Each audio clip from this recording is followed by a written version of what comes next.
Hello everyone! Welcome back to another multiplayer match with me and SurrealBeliefs in this 2v2. How's it going, Surreal? Going pretty well. It's very white though, very snowy. I'm not a huge fan of it. Yeah, we are in the far north in this battle, and I'm going to quickly go over my army composition. I have a line of basic dwarf warriors, backed up by two longbeards, one of which has a great weapon. Then I have a iron drake, because I wanted to try them out. This is the first time even playing them. And then I have correlers with great weapons specifically, a dwarf lord, a runesmith, and then one group of iron breakers, which I'm also currently trying out in this one match. What is your composition? Okay, let me go look at it real quick as we begin to set up over here. I brought in Demigryph Knights because I love them and they're very effective for their cost. I mean, they can charge in, they can take out large creatures if they have the halberds and all that. I usually bring in Great Cannon because they're very cost effective, and I bring them in not because I like to play defensively, but because it makes my foe charge forward. Often people that we fight bring in artillery and they want to stay back and make me go to them, which is fine, but I want to be able to make sure that I can shoot back. I brought in my halberdiers, and I always bring in quite a bit of those. Spearmen are not worth your time at all. I mean, if you want to bring them, it's got to be like some leftover thing that you want. Swordsmen are definitely better. Now, I brought in a few great swords for armor piercing, and of course, they are anti-infantry. I brought in a bright wizard, and of course, I brought in good old Carl, because Carl's great. I love Carl. And beyond that, I brought in very cost-effective handgunners, who are my favorite. I mean, pretty much, whenever I'm playing as the Empire, I really do not change up my build too much. Here's my favorite build of all time. I find it to be very effective and a lot of fun to use too. Handgunners are very impressive. I really do enjoy them. So yeah, you're teaming up against the enemy Empire player, and I have my ancient rival of the Greenskins. And I remember I was originally I was going to push up and meet the Greenskins out in the open, but then I kind of saw that the conflict between you and the Empire player was going to start off pretty quickly. So then I just decided to be a dwarf and hold up on your right flank, kind of around those group of trees on your right side there. And really not much happens between me and the Greenskins for a while. We just kind of look at each other. The main fight is definitely between you and the Empire player here. Which is pretty curious, because more often than not, it's usually your opponent that charges right in, and then I have to be the one to go dance with my foe, which has happened a lot. But yeah, here, he's got a mortar in the back that I could never quite reach, and it ends up getting a lot of kills, and quite annoying. Mortars really do not do a lot. They can kind of like mess up your formation, but when they're allowed to just shoot the entire time, it does get pretty rough. On my left flank over here, I've got my Demigryph Knights with halberds, and I want you to watch that charge. If I remember right, it's actually incredible. Now, a halberd is anti-large and very effective. Let's check out that charge real quick. And I won. Wow. I didn't see that in the fight. That is insane. I also buffed them up, but yeah, they completely won. They're gone. I beat them in the very beginning, and they're not cheap to buy, so that player lost a very expensive group. Immediately. That was a beautiful sight. A beautiful sight. Those poor Demigryph Knights. Now I'm beginning to shoot at him. I want to find out what my Bright Wizard did. I know that I did cast a spell, but it ended up killing so many that it blew my mind. Okay, I'm beginning to cast it right now. I'm shooting the Great Swords. Okay. It was a mixture of my handgunners and my spell. Gotcha. There we go. And it was at this point that the Orc player sent in their cab to try and disrupt my lines a little bit, and also try to get to your Great Cannon.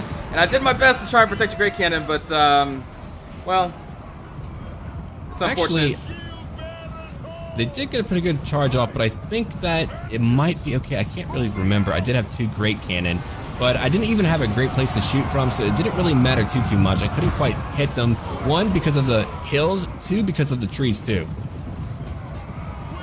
All right. Also, I did find out that my Bright Wizard did cast a spell that went right through a handgunner group, remained there for a little bit, so nearly completely wiped them out. It was actually really good. That mortar, though. Oh, man. Yeah, that's just non-stop. I also remember as the Empire player was marching towards your lines, I set a couple correlers to go shoot at them at their left flank. Oh, right. Because again, the Greenskin player just didn't really know what to do about my defensive situation. Right. Here we go. Great Swords are charging out to go fight their Spearmen, which again, I view as trash, and I broke one Great Sword group. I remember beating him very well in the very beginning, but I was telling you during the match, it was actually very hard for me to see because of all that white snow. It's just kind of, when you're zoomed out, it's a little bit blinding. I'm not a huge fan of it. Not to mention, my guys are also wearing white. A lot of white. Yeah. It's kind of like the tree situation. I hate fighting in trees. Even with the foliage turned off, I still not a huge fan. Now, in the very beginning, he brings in a lot of greatswords, and I see a lot of Imperial players doing that. It's a really bad idea. They hit hard, but they're meant to be used as a fine, precise tool. You're not meant to spam them. If you try that, you'll probably lose the battle. I mean, he probably does end up getting a lot of kills, but it's really not worth your time. Yeah, because don't they have very low melee defense as well? But look at it, 29, yeah. Pretty yeah, low. They're kind of like Nodachi Samurai from Shogun 2. They're great chargers, but they're not meant to be a core at all, like you said. Right. Unfortunately, I apparently let him charge my handgunners. My halberdiers on the left flank took a lot of damage from that mortar. Of course he did. And I think at the point I'm at now, I was a little bit too low on magic. I'm at 15, but yeah, not a lot of magic to do more. But I did use my Bright Wizard quite a bit. They're actually pretty good. He got like 25 kills, which is actually not too bad for a spellcaster. Okay, we're charging in now. The spells also look super flashy. Very flashy. I was actually a very good Bright Wizard in Warhammer Online in PvP. I was very, very good. I don't brag about my skill in PvP games outside of being a jokester, but I was actually very, very good at it. It was a great class. I enjoyed the Warrior Priest. I was the healer. Off we go. I've always been a fan of the Paladins. But yeah, there's still a... Oh, sorry, go on. I was going to say there's still basically a standoff going on here between me and the Greenskins. We're just exchanging bow fire, but my bows, I have more of them, so I'm doing more damage to him. But I think he's finally about to get ready to charge me with his cav on the flank. My fight did not end, and I also did play a Warrior Priest too, as my main. Oh, that's so good. Why did they turn that game off? Anyway, doesn't matter. It's in the past, but... Now, I will say too, there hasn't been a MMO from that game where I have found these spells to feel so freaking good. For some reason, these spells were just made so well. Like, I love them so much. Like, I just loved how every class worked.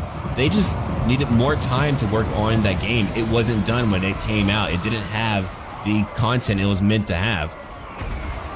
Yeah, because every class was super unique. Like, and the fact that it was one of the first MMOs, I think, that had the physics that where you can't move through players, so you can actually hold a choke point with like Blackworks. It was super cool for PvP. So it looks like you are wrapping up the Empire player at this point. It looks like a lot of breaking's happening. Right, and I went after his mortar after he began to shoot at you too. I mean, he would not quit it the entire time. Let me go check out how many kills it got. Over 50, which is enough. I mean, that's way too much. And he shot one group, so I mean, he killed a lot of one group. Now, I know that I began to break him, but he wasn't completely done. I feel like I was trying to bring my handgunners through the trees to try to help you out, but by that point, I think you had begun to wrap things up quite a bit. Yeah, we have a full engage here. My line of Dwarf Warriors backed up by my Lord and my Rune Priest. And then my Iron Breakers, I love Iron Breakers. They're going to hold the right flank for a while here by themselves, basically. And I also want to add in, they were able to throw in, I think, 3 throws of their satchels, too, which are pretty fun. Yeah. Not always a lot of kills, but they really do mess up a formation quite well. And depending on who they're throwing them at, they can break up their leadership, too. I was about to call it morale, but I forgot leadership. We're using tabletop terms. Yeah, they both work. Yeah. People know what you're talking about. Well, hopefully. Hopefully. But yeah, Iron Breakers, I think, are definitely worth all of the money you put into them. Oh, whoa, that spell right in the middle messed you up. Incredible. Yeah.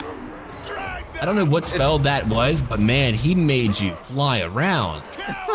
What the hell? Well, like, I'm a little bit shocked because I'm not used to spells really being that strong. I mean, like, buffs are very, very strong, but beyond that, no, they're not strong at all in terms of raw damage, but that spell did a lot of damage.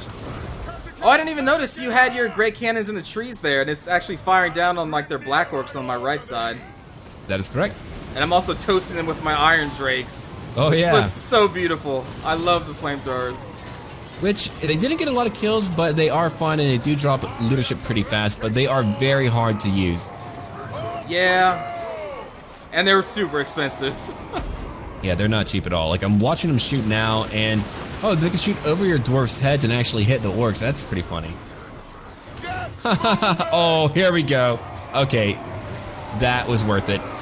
Now, he did buff up his mid with a wall and stand your ground, so they're not going to break.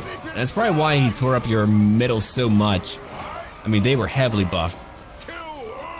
Yeah, now, so that's Grimgor, right? Doing that? Right. He's bringing in his hero from the Imperial side, Karl Franz 2 on foot.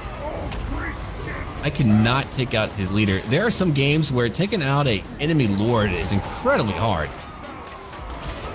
Look at that mid. Especially one like Grimgor. Yeah, my mid is Right. starting to collapse, so I'm having to put my Quarrelers into melee now with the great weapons. Right. But I still got my Rune Priest, and the Rune Priest is an amazing caster, I think, for the Dwarves. They have a armor buff, they have an AoE damage spell that they have.